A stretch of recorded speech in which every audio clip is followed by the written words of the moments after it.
अब खबर बिहार से है, जहां विधानसभा चुनाव से पहले इस साल पीएम मोदी आज 5वीं बार पहुंचे। पीएम मोदी बिहार में विपक्ष पर जमकर बरसे, इसका कारण भी बताया और पीएम मोदी ने कई विकास की सौगात भी बिहार को दी। इन सौगातों का यूपी कनेक्शन भी है, देखिए रिपोर्ट।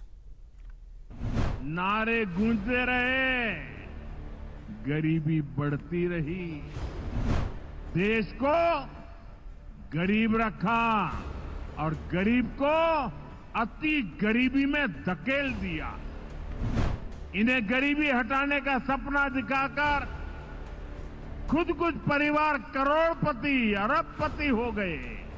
पीएम मोदी ने शुक्रवार को बता दिया कि बिहार के विधानसभा चुनाव में एनडीए के मुद्दों की बुनियाद क्या होगी, जोर किस पर दिया जाएगा, सियासी बयार किधर चलेगी और बिहार की बदहाली को लेकर शुक्रवार को पीएम मोदी करीब 35 मिनट तक कांग्रेस और आरजेडी पर जिस तरह बरसे, इससे ये भी तय कर दिया कि अगले 4 से 5 महीनों में बिहार में सियासी शोर ऐसे ही गूंजने वाला है।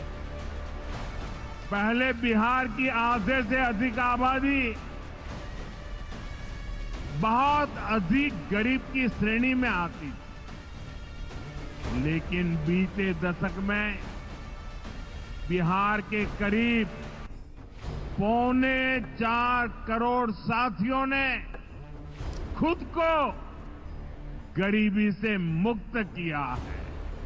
आजादी के इतने दशकों तक भी इतने लोग गरीब थे, नारे गूंजते रहे, गरीबी बढ़ती रही। और ये इसलिए नहीं हुआ कि बिहार के लोगों की मेहनत में कोई कमी थी, देशवासियों की मेहनत में कोई कमी थी, बल्कि इसलिए क्योंकि इनके सामने आगे बढ़ने का कोई रास्ता नहीं। लंबे समय तक कांग्रेस के लाइसेंस राज ने देश को गरीब रखा और गरीब को अति गरीबी में धकेल दिया। जब हर चीज के लिए कोटा परमिट फिक्स था, छोटे छोटे काम करने के लिए परमिट चाहिए होता था, कांग्रेस आरजेडी के राज में गरीब को घर नहीं मिलता था, राशन बिचौलिए खा जाते थे। 5 साल बाद बिहार में एक बार फिर चुनावी रणभेरी बजने वाली है। तारीख मुकम्मल तो नहीं हुई, लेकिन सभी राजनीतिक दलों ने अपनी कमर कस ली है। एक तरफ एनडीए का खेमा है तो दूसरी तरफ आरजेडी और कांग्रेस समेत अन्य दलों के गठजोड़ से बना विपक्षी गठबंधन। और इसी विपक्षी गठबंधन के अतीत को लेकर पीएम मोदी उस पर जमकर बरसे। मेरे बिहारी भाई बहन कठिन से कठिन परिस्थिति में काम करके दिखा देते हैं। वो कभी अपने स्वाभिमान से समझौता नहीं करते, लेकिन पंजे और लालटेन वालों ने मिलकर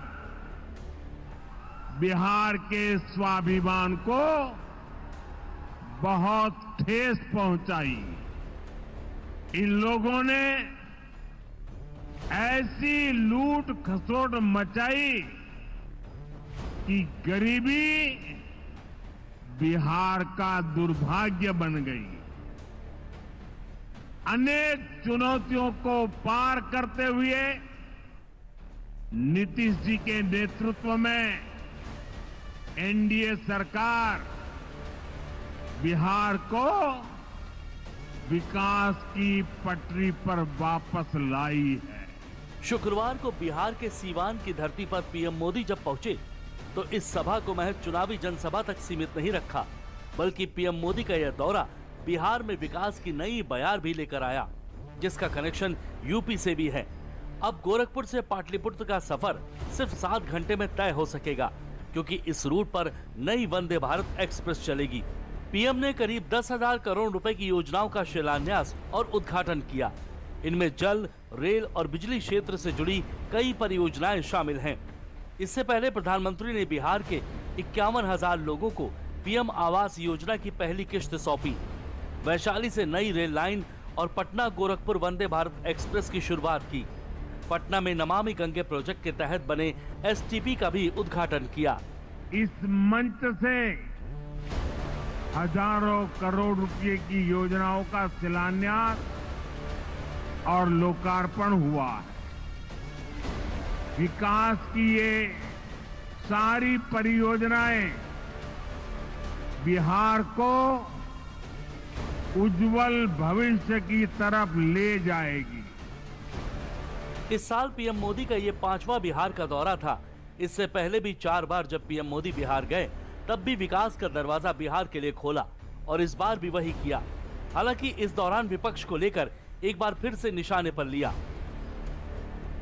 आपने मिलकर बिहार में जंगल राज का सफाया किया है।